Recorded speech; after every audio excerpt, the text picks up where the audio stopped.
With the SpongeBob Secret Lair announced, I thought I'm going to have a little bit of fun of it and show what it could potentially be or what I would like to see. When it comes to this, I have made not one, but two secret layers that I think people could potentially enjoy. But before I go any further, a word from our sponsor. And that sponsor is me with my small little Etsy shop that makes t-shirts and hoodies with multiple colours and sizes for all unisex hoodies, so anyone can enjoy them, and they are very soft, very good quality, very funny. So if you like me and what I do and would like to help out and support the channel while also wearing something absolutely amazing, please go in the link and buy yourself something nice. So when it comes to this, the first secret layer, I am calling it SpongeBob main characters. When it comes to this is the main characters of SpongeBob, all as potential commanders. These are literally, I just got artwork from SpongeBob, and when this will be a cool and amazing kind of commander of this card. So let's start off with the main character himself, SpongeBob SquarePants. SpongeBob SquarePants for 2 red and a white, you get a legendary creature Sponge that is a mythic. He has Indestructible and Vigilance. The main reason he's got Indestructible is throughout the cartoons he gets absolutely beaten, blown up, thrown across rooms, thrown across everything, and ripped in half and all like that, and is still perfectly fine. Vigilance is mainly for the other ability. When SpongeBob deals combat damage, create a 2/2 jellyfish creature token with tap, sack, gain 3 life. It's supposed to say sack. It's pretty much a food because the jelly makes the jellyfish jelly. And that was the whole point of them, and they get all withered out. So in me, they're pretty much food tokens that can attack and block. That was my original plan. I forgot to put in sack. So this is more of a errata. Ignore that bit. And then the rest is for a red or a white and tap SpongeBob.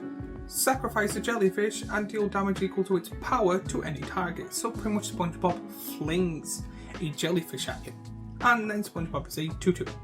The reason I decided to put it equal to its power is mainly because if you want to power up a jellyfish and make it bigger and bigger and potentially have like a 10/10 jellyfish and then fling the jellyfish at someone, that is also perfectly okay, because in my head it's a mythic. So I wasn't going to be sack a jellyfish, deal 2 damage to any target. And I don't know why I picked red white. I always see white as a kind of like heroic kind of hero line for good karma type of stuff. So that's why I picked white for SpongeBob. Red was more of a kind of the chaos that goes with being SpongeBob, that always gets himself into trouble and has to like deal with stuff. Plus in my head, Fling is a red ability, Vigilance is a white ability, and so is Indestructible. So I decided to make SpongeBob red white mainly for this reason. Next up is Patrick Star. For 2 blue and 2 red, you get a legendary creature Starfish that is a rare. Whenever you draw your second card each turn, put a 1/1 counter on Patrick Star. For the same cost as casting him, 2 blue and 2 red, you get to tap him, and then he gets to deal damage to every player equal to his power. The reason I picked blue-red is because it is supposed to be the big brain play, it's supposed to be the smartest people.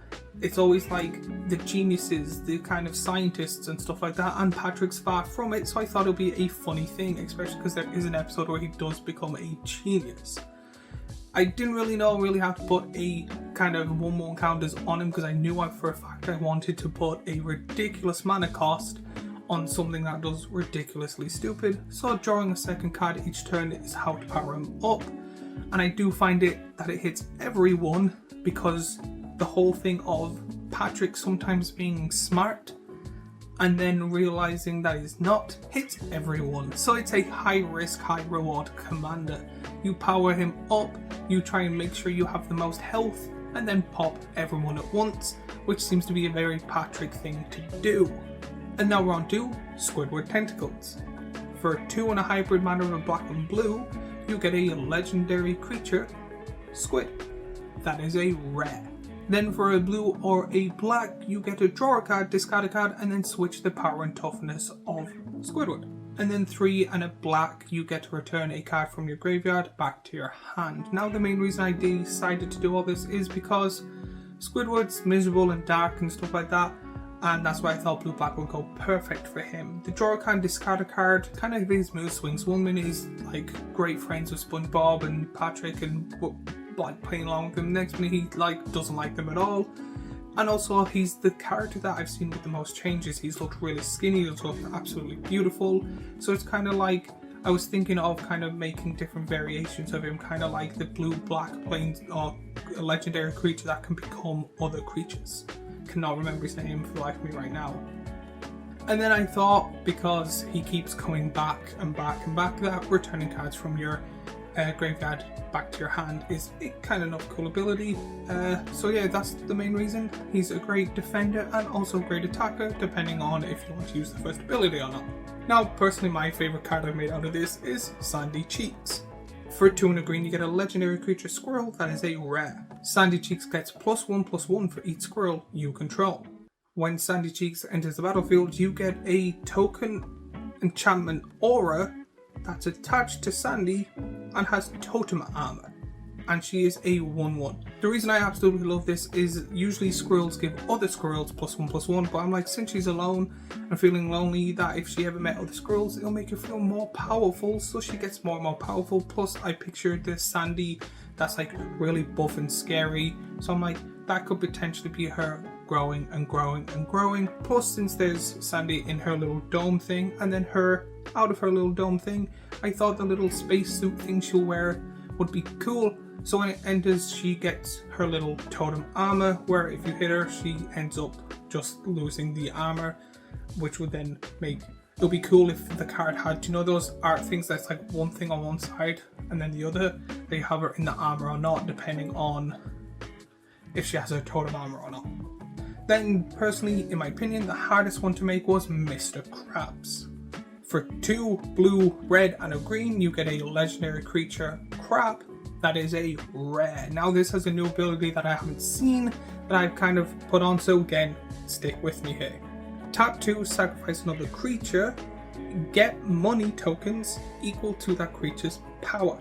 The reason I thought of that is because he pretty much uses SpongeBob and Squidward to be able to make money, not really caring about their thoughts and feelings as long as he makes money at the end of the day. So again, the whole point is he sacrifices, makes a bunch of money tokens because he is money mad. But now I was like, what do I do with that?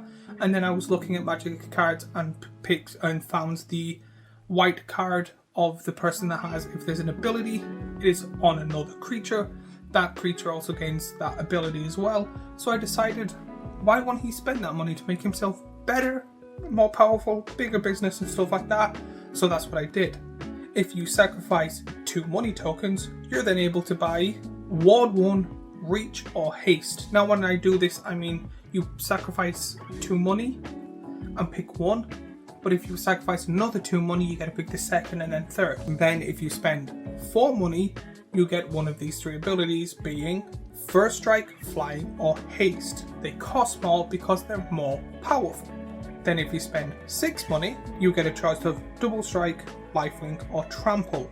The reason is because if you're sacrificing a bigger creature or more powerful creature to be able to put keywords onto Mr. Krabs, it's going to cost more. So you're kind of sacrificing, we'll say at 10-10, you're able to then sacrifice all 10 of your money to be able to get a 6 cost and a 4 cost or a 6 cost and 2 cost or something like that to give Mr. Krabs as many keywords as possible, which again is a sign of him being greedy.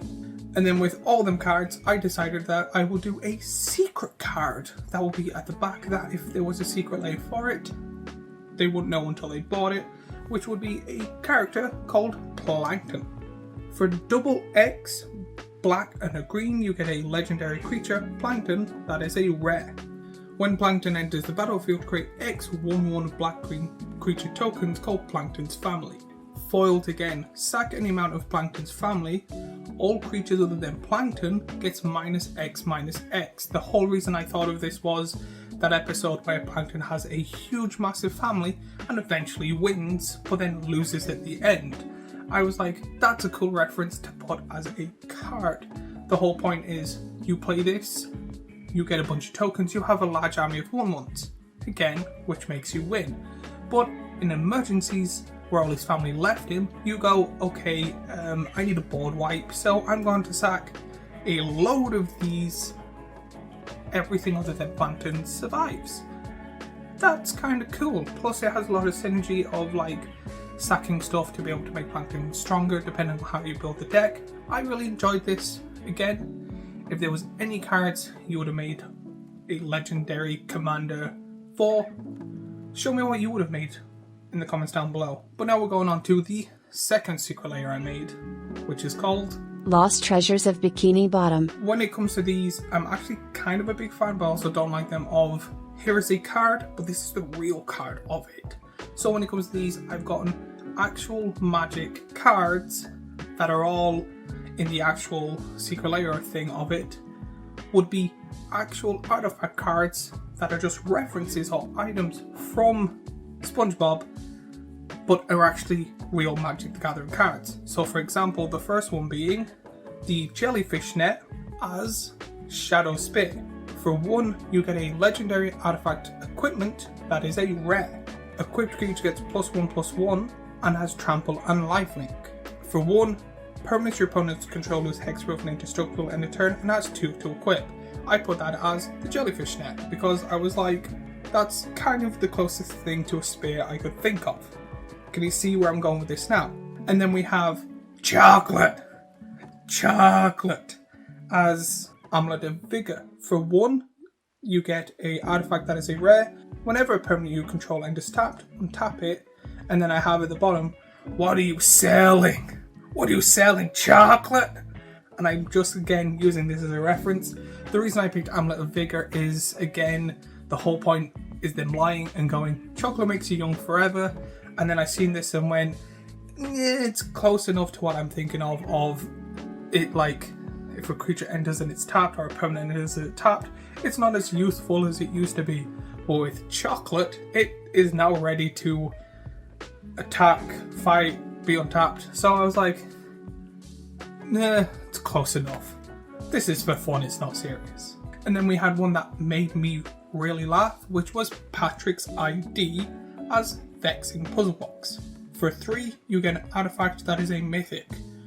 Whenever you roll 1 or more dice, put a number of charge counters on Vexing Puzzle Box equal to the result.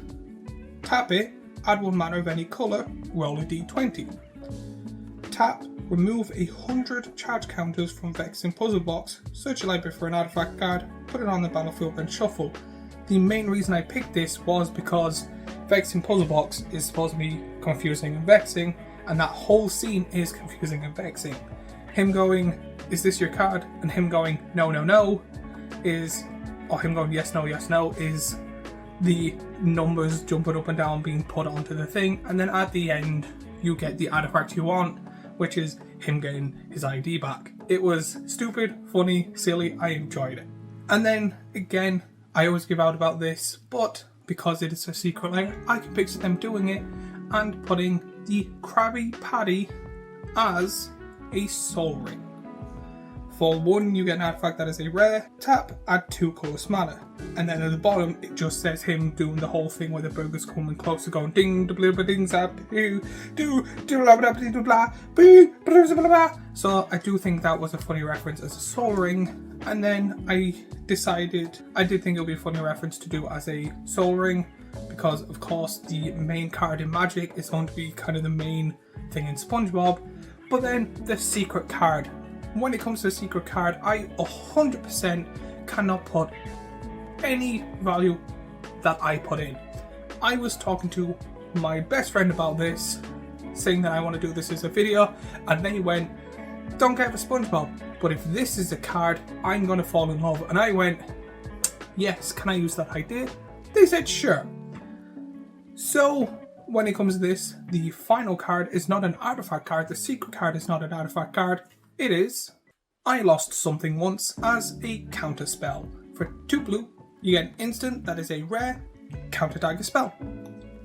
I thought this was genius. I did not even think of this. I did not come up with this idea at all. I literally just went, I'm coming up with this idea for a video. I would like to make cards of it. They actually sent me the link to make these cards, so again, thank you for the link. But 100% their idea, and I was like, am I doing instant sorceries?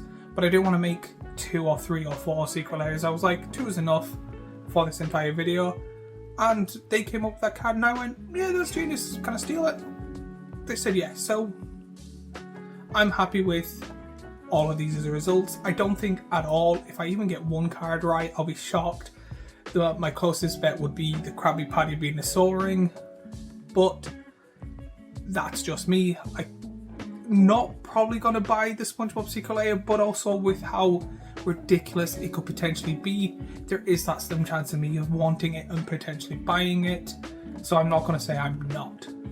But if there's any SpongeBob cards you think would have been great, let me know in the comments down below. If you have any ideas of what cards you would have used in SpongeBob, or any characters or items and stuff like that, let me know in the comments down below. While you're there, remember to like and subscribe and follow, do all that YouTube stuff we always ask for. And if you enjoyed this video, I went on a big massive rant. Here I have other Magic the Gathering videos I've made here, and a subscribe button here, and I'll see you all in the next video.